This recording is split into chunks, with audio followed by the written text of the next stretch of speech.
ask my first question to Satish.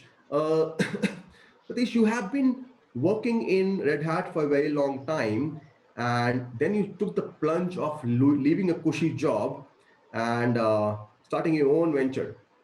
Mhm.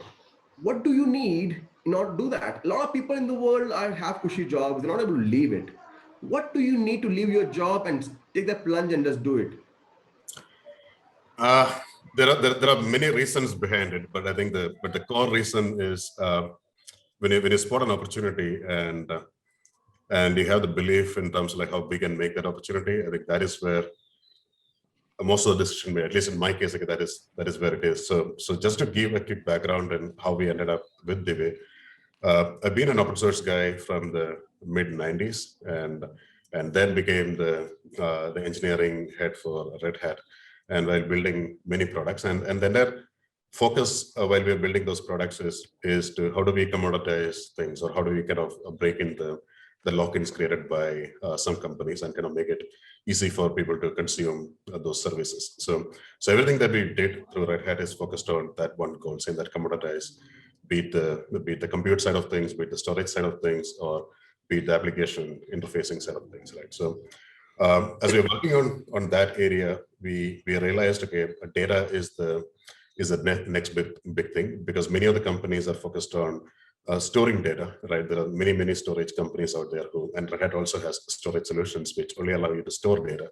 But data is becoming the DNA for every organization today, right? Be it the technology organization or a non-technology organization, data is the thing that is driving them. So our focus, or the opportunity we notice, is the trust levels on the data is very low, right? In terms of how do an organization secure data from both internal and external threats? Companies invest a lot in terms of countering the external threats, but when it comes to internal stuff, it is not at the same level of investment in terms of how do you protect your data. And then how do you exchange data between different endpoints, and how do you make sure that the people who are receiving the data is receiving the same set of data that you send them? There's no tampering that happened in between. So we looked at data as a foundation and try to see how do we build some of these primitives which can then be leveraged by all the platforms that is consuming data, so that every output that has been generated by decision making system can be really trusted.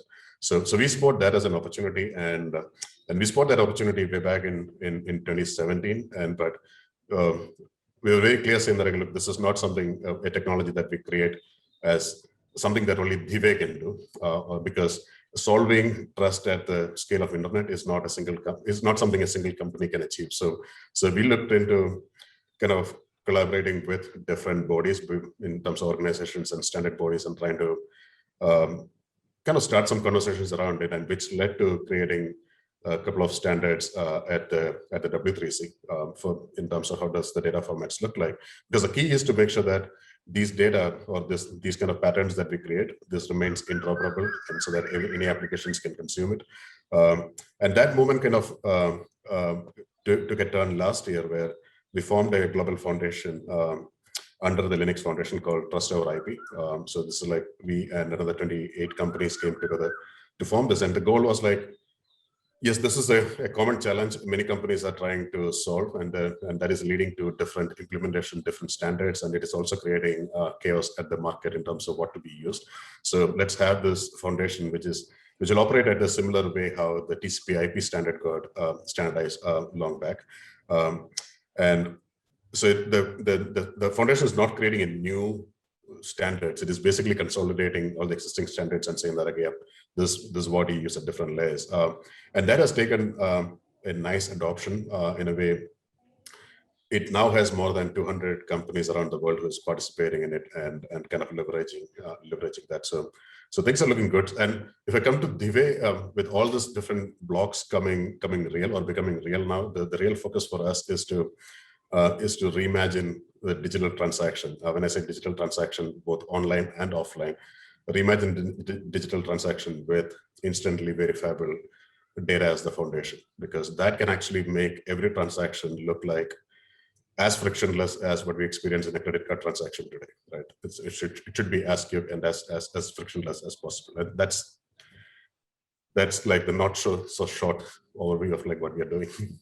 Makes sense. Makes sense. So you're doing a great job on data. So yes, data is actually the key for everything that is happening. There's a lot of laws around data also, privacy laws, a lot of GDPR laws and all of that. And a lot of big companies are thriving on data, whether it's Google or other Facebook of the world. They are launching the next product based upon how customers and consumers are behaving and consuming data.